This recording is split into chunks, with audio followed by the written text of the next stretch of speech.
जय हिंद। जैसा कि आपको पता होगा, आप लोग के लिए हम प्रारंभ बैच लेकर के आते हैं जो हर एक मंगलवार, गुरुवार, शनिवार रात 8 बजे होता है।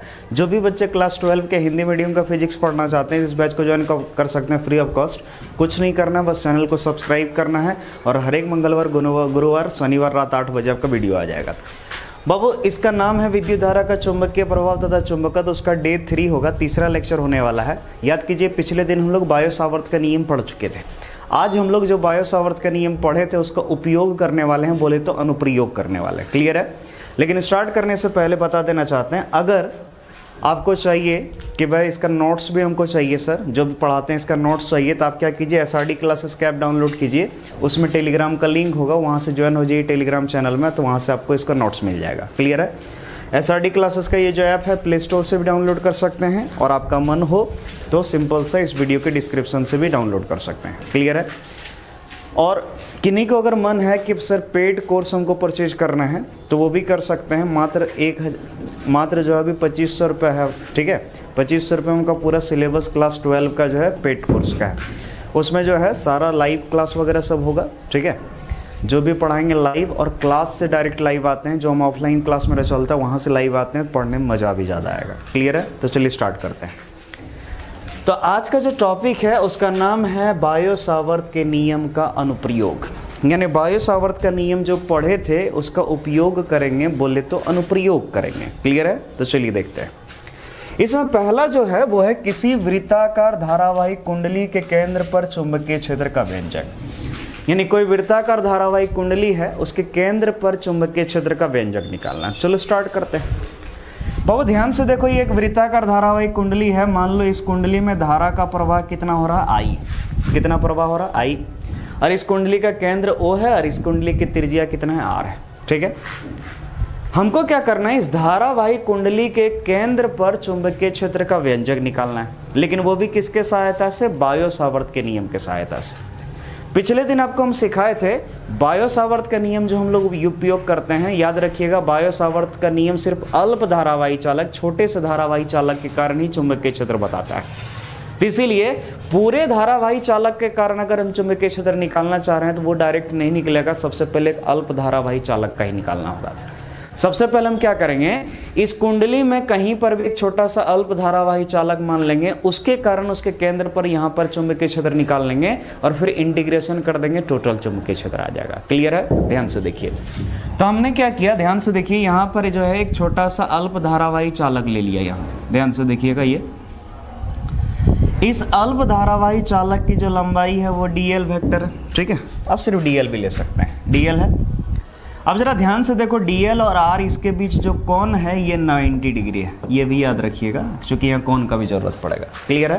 तो फिगर आपको समझ में आ गया। एक वृत्ताकार धारावाही कुंडली है जिसमें धारा प्रवाहित हो रहा I। ठीक है, त्रिज्या r है और यहाँ पर एक छोटा सा अल्प धारावाही चालक ले लिए। इसके कारण हमको बिंदु यहाँ पर O पर केंद्र पर चुंबकीय क्षेत्र निकालना है, और dl और r के बीच कितना कोण है? 90 डिग्री। तो चलो शुरू करते हैं। बाबू साफ साफ हम लोग देख रहे हैं कि यहाँ बायो सावर्त का नियम का अनुप्रयोग से निकालेंगे। चलो बायो सावर्त का नियम लगाओ। ठीक है, तो चलो स्टार्ट करते हैं। अब बायो सावर्त के नियम से, ठीक है, बायो सावर्त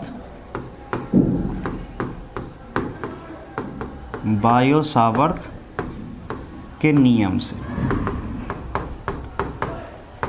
तो बोलिए, बायो सावर्त का नियम आपको पढ़ाए थे पिछली क्लास, वो क्या था? वो था dB = μ0/4 pi I dl sin θ/r²। Clear है? dB इक्वल टू क्या है? μ0/4 pi I dl sin θ/r²। Clear है? ये फॉर्मूला है। अगर हम बात करें इसका, ध्यान से देखिएगा बाबू, ये बायो सावर्त का नियम है। ये जो थीटा है, ये थीटा कोण dl और r के बीच है। कितना कोण है? 90 डिग्री। तो पहले रखते हैं उसको, चूंकि थीटा कितना है? 90 डिग्री। इसीलिए dB इक्वल टू, बोलिए, μ0/4 पाई I dl साइन कितना डिग्री बाबू? 90 डिग्री बाय कितना? r²। ठीक है, तो बोले इसको ऐसे लिखें, dB equal to μ0/4 pi I D L, sine 90 की वैल्यू 1 हो गया बाय आर स्क्वायर। तो डी वी इक्वल टू लिख सकते हैं mu naught by 4 pi I by are square into D L, लिख सकते हैं ऐसा, आराम से लिख सकते हैं। तो बाबू अभी जो ये चुंबकीय क्षेत्र निकला है ये सिर्फ अल्प धारावाही चालक के कारण केंद्र पर निकला है, लेकिन हमको क्या इस अल्प धारावाही चालक के कारण ही देखना है? ऐसा तो नहीं है, हमको पूरे कुंडली के कारण चुंबकीय क्षेत्र निकालना है। और जब पूरे कुंडली के कारण चुंबकीय क्षेत्र निकालना है तो डेफिनेट हमको क्या करना होगा? इंटीग्रेशन करना होगा। क्या करना होगा? इंटीग्रेशन। तो लिखेंगे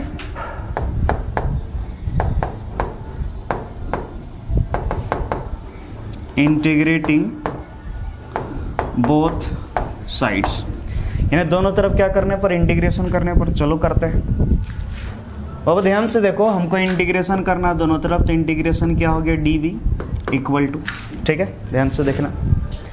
तो इधर इंटीग्रेशन की डी वी का आपको पता होना चाहिए mu naught by 4 pi I by are square, ये कांस्टेंट है, ये तो ऑलरेडी कांस्टेंट आई मतलब करंट, पूरे कुंडली में तो सेम करंट चल रहा है, ठीक है। आर त्रिज्या, यहाँ ले डीएल कहीं भी ले वो आर ही होगा त्रिज्या, लेकिन डीएल ये चेंज हो रहा है, ये यहाँ इतना छोटा लिया हो सकता है, इतना बड़ा हो जाए, हो सकता है इतना बड़ा हो जाए ना, तो सिंपल से उसका वैल्यू चेंज हो रहा है।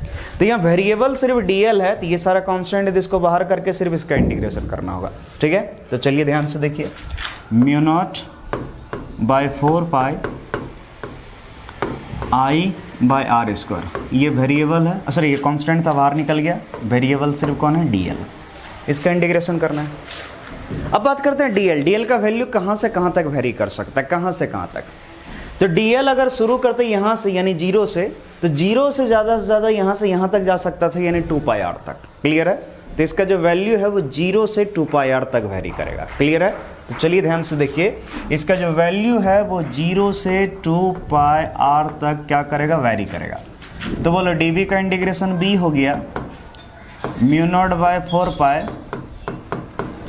आई बाय आर स्क्वायर, ठीक है। बोलिए डीएल का इंटीग्रेशन क्या हुआ? एल। डीएल का इंटीग्रेशन क्या हो गया? एल हो गया। अब भाई लिमिट लगा है 0 से 2 पाई आर, तो यहाँ लगा देंगे 0 से 2 पाई आर। क्लियर है? तो बोलो B equal to mu naught by 4 pi I by are square. Clear है? लिमिट पुट करो, एल के जगह एक बार अपर लिमिट कितना है बाबू? 2 पाई आर, माइनस इसके जगह लोअर लिमिट यानी कितना? 0। तो बोलो B इक्वल टू कितना हो गया बाबू? तो ये हो गया mu naught by 4 pi I by are square. बोलो 2 पाई आर में 0 घटा देंगे तो कितना होगा? 2 पाई आर होगा। क्लियर है? एक आर से एक आर कैंसिल हो गया, पाई से पाई हो गया और ये कट गया 2। क्लियर है? तो बोलो B इक्वल टू कितना हो गया हमारा? Mu naught I by 2R। Clear है? तो ये जो हो गया ये वृत्ताकार धारावाही कुंडली के केंद्र पर चुंबकीय क्षेत्र का व्यंजक हो गया। क्लियर है? Mu naught I by 2R। लेकिन बाबू ये उसके लिए सही है जिसमें कि सिर्फ एक फेरा हो, एक बार लपेटा गया हो। कभी कभी क्या होगा, जैसे मान लो इसको लपेटे हैं, कुंडली है, तो मान लो 50 बार 100 बार ऐसे दे दे। क्लियर है?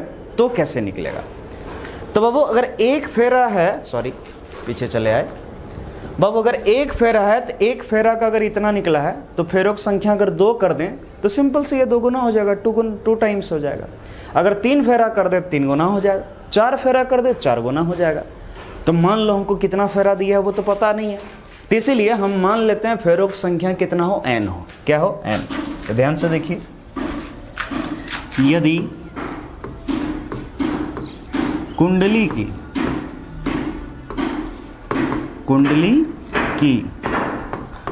फेरों की संख्या, कुंडली की फेरों की संख्या कितना हो? n हो। ठीक है? कुंडली के फेरों की संख्या कितना हो? n हो। तो ठीक है, तो बोलो कुंडली के फेरों की संख्या अगर n हो जाएगा तो बताओ एक फेरा कितना है? तो 2 फेरा 2 गुना इतना, 3 फेरा 3 गुना इतना, तो n फेरा n गुना इतना, तो हो जाएगा n into mu naught I by 2R। ठीक है? तो हो जाएगा B equal to n into mu naught I by 2R। Clear है? तो ये हो गया हमारा चुंबकीय क्षेत्र का मान। क्लियर है, यदि फेरों की संख्या दिया हो तो। लेकिन एक ही फेरा हो तो उसके लिए ये लगाइएगा। क्लियर है। तो आज के लिए इतना ही था। कारण क्या है, एक डेरिवेशन एक दिन में पढ़िए, ज़्यादा पढ़ने से कुछ नहीं होता, आराम से पढ़ते चलिए। तो आज के लिए इतना ही। जो पढ़ा है उम्मीद करते हैं जरूर समझ में आया होगा आपको। तो आज के लिए इतना है। Thank you. फिर मिलते हैं अगला दिन बायो सावर्त के नियम का दूसरा अनुप्रयोग लेके। ठीक है, थैंक यू।